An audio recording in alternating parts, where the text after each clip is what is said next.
I'm Corbett Wall with DV Auction, here with your feeder flash for Thursday, November the 21st, brought to you in part by the International Brangus Breeders Association. Brangus, nothing fake here, just real ranchers producing top quality beef. To find a breeder or a sale that's going on this spring, visit gobrangus.com. Feedlots are full of calves, guys, and that's part of the reason why it's hard to peddle all these, and just sheer volume of them. Lots of calves coming to market, and too many of them, fleshy and unweaned, but there's not enough places for them to go, guys. And the wheat has been very disappointing. I drove through Oklahoma here earlier this week, and it looked like there was several cattle turned out on dirt. Just we thought we were going to have a really good wheat crop. You get further over west into the Texas Panhandle, we had some moisture there whenever they got that planted. It did come up pretty good right off the bat, but then some cold snaps and things went in there, just really took it down. And if you've got any cattle out there grazing, it just goes away really fast, and just not enough winter wheat grazing to turn those cattle out. We did have a lot of grass in some places, but not very many of those calves turned out there either. They're not going to do a lot over the winter time there, and a lot of calves going into feedlots, because if you look comparatively, these lighter weights are worth the money, and guys can't resist them, and they got to go somewhere with them. So most of them are just taking them right onto the lot. Some of them are just growing them. They won't go to a finishing ration for quite a while, but others will.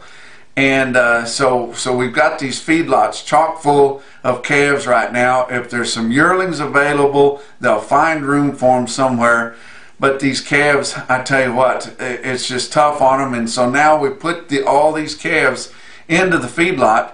We're going to have a shortage of grazing cattle come the spring, because they go to feeding those calves too much. You can't go back to grass with them, guys. They'll back up on you too much. You'll get fleshy on you, and you'll just have to keep on feeding them. And so that's even more bullishness as we look forward to next year and into the spring. A lot of bullish things going on there. Fundamentally, our cow kill has been at record levels here for the past several weeks. It's going to get even more than that. Those big ranches, whenever they bring those cows in, preg check and cull them, sending big loads into these cow plants. And then now we're getting here towards the end of the year, and there's going to be a lot of dispersals, a lot of big cow sales, replacement cow sales, but there's going to be a lot of these short and solid cows and older cows that are going to end up going to slaughter too. So there'll be calves in a lot of them. We won't have as many calves to be born this spring.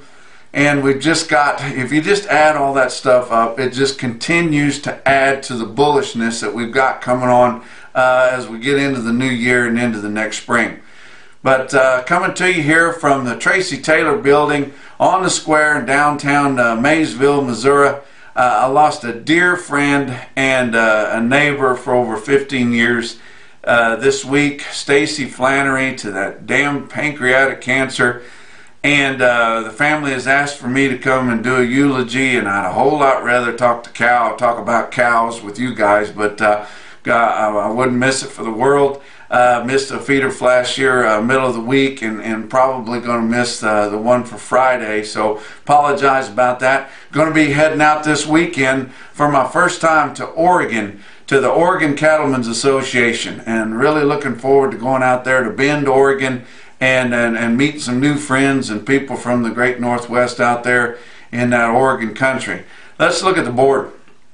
Board on Wednesday, December live cattle futures up 52 cents. The board really hasn't done anything this week, guys. It's just kind of been jostling around here, pretty close to steady. But December live cattle on Wednesday up 52 at 119.30. Most of that up was due to the fat cattle trade that did happen there middle of the week. So that we got a little jolt there before the close. 119.30. February up 42 cents all the way up to 125.47. November feeder cattle unchanged at 146.60, and January up a nickel at 144.07. Your fat cattle trade did commence on Wednesday. I tell you what, it's showing lots of strength. You know, we kind of skipped a beat last week as it come in there, and then we had the board down hard middle of the week. A lot of your fat cattle sellers, they went ahead and tripped up at steady money at 115 in the Southern Plains, and that kind of held everything back. Really didn't think they'd have enough go to it to get any more this week leading into the Thanksgiving holiday, but showed its strength again. Southern Plains sold on Wednesday $1 higher at 116 in Kansas and Texas. Northern Plains live sales, eastern part of the state, mostly 115 to 116, and that was steady money. But on the dress market, they did gain a couple of bucks, with most of your sales on dress basis in Nebraska and Iowa and places at 184. Like I said, $2 higher. Western Nebraska, Colorado, up there in the edge of Wyoming there, had 117 bids on Wednesday late, and wouldn't surprise if that traded several cattle. Box beef cutout values seem to have peaked out for now. You know, they've been buying this product for these holiday parties, get-togethers, things like that. There's always a big influx of people going out to eat and celebrating their holiday parties. They've been buying for that. That's what's helped to give the big push on there, that and for export. But it looks like it's kind of peaked out here for the time being, and starting to kind of teeter-totter right there on this peak here, and was down a little bit here middle of the week. Choice cuts Wednesday afternoon, 238.21, down 80 cents. Select down 70 at 214.77. Do not miss on Thursday here, Nevada Livestock Marketing, Fallon, Nebraska, will be broadcast on dvauction.com. First time they've ever broadcasted the sale out there. They've got a big special of calves, about 4,000 head of them. Most of them will be weaned. They'll be hard cattle coming off dry pasture out there, guys. And if you want to get in on those, go on to dvauction.com. Check out Nevada Livestock Marketing. Help Jack Payne out there. He's got a heck of a good run of calves out there. And you can view and bid right there and put together some really nice hard weaned calves. Also on Thursday, 1 o'clock in the afternoon, primetime livestock video out of Joplin, Missouri. They're having it over at the Downstream Casino there west of the barn. They've got a nice video sale there, close to 20,000 head of cattle there. Be all classes involved in that, and check out Primetime Livestock video either on Primetime Livestock website, or go on to dvauction.com and you can get to the same console both places there. Also Monday, Joplin Regional Stockyards has got a big yearling special in the barn through the ring, around 10,000 head, and most of them will be yearlings. Hard to find yearlings this time of year, guys. I talked to Jackie and the boys. I did a speaking engagement there for a customer appreciation dinner there at Neo Show on Tuesday night, and Jackie and them was telling me that they've got a lot of yearlings coming in for Monday sale. Let's check out the market on feeder cattle. Real-time index 144.21 late on Wednesday there, down 28 cents, and just continued pressure from sheer volume running in. We had huge sales, biggest sale we've seen for a long time in the city, in Oklahoma City, at the stockyards there. Huge sale at OKC West and El Reno, and a lot of other big sales happening out there too, and just a lot of numbers running, and most of them big calves falling into that index up in the 7 and light 8 weight category. Look at some of your sales there.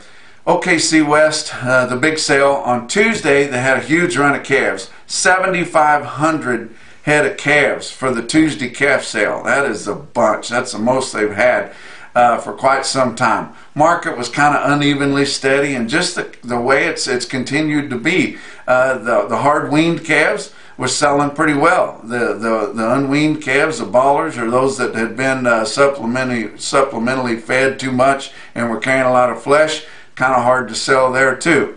A lot of these sales will be closed. These mid to late week sales will be closed next week due to Thanksgiving. So take note of that. But for the Wednesday feeder sale in El Reno, they had another 7,000 head. So 14 to 15,000 head of cattle for this week's feeder sale. at OKC West in El Reno, Oklahoma. They did have a pretty good feeder sale there on Wednesday. The market looked to me like, on the automated market report, feeder steers were looking mostly steady. Feeder heifers maybe $2 to $4 lower, and they did have some stick out sales there. One notable sale of feeder heifers. I know you guys are going to think these are replacements when I tell you. I thought they were too, but they were feeder heifers. 124 head of them, weighed 808. They come from the Noble Foundation research facility there in Ardmore, Oklahoma. 124 heifers, all black, weigh 808 at $144.40. Not sure who they broke to a dime, whether it was John Cooper or his dad, but they were getting down to the nitpicking on that big fancy load of heifers. Some other sales that were stick out. Stockman's Livestock, Yankton, South Dakota, sold some big yearling steers there. 60 head of them, weighed 903 at $159.50. And then Bassett Livestock, they had a big sale. Not so big a sale last week, but had another big sale this week. 3,500 head there in Bassett, Nebraska. You check out this automated report. Look at some of the stick out deals of steers. 634 head of the 5-weight steers, average 551 at $166.94. Pretty impressive price, but still like $7 off of last week, as most all of this week's calf offering was unweaned. And like I said, just sheer volume and a lot of calves to choke, not many places to turn them out, and not many empty pens to put them in. 560 head of the 6-weight steers, averaged 653 at $160.70. That was a lot closer to steady. But then look at some of these 7-weight steers. 228 head of them, of the 7-weights, averaged 759 at $159.11, which was sharply higher, mostly helped out by this one load of yearling 7-weight steers. I know you guys think they don't have yearlings in Nebraska weighing in the 7s this time of year. I didn't think so either, but they did have a guy that kind of knows what he's doing, put together pee-wee steer calves all summer long there and turned them out. 72 head of them, weighed 755 at $168.50. That's your feeder flash for Thursday.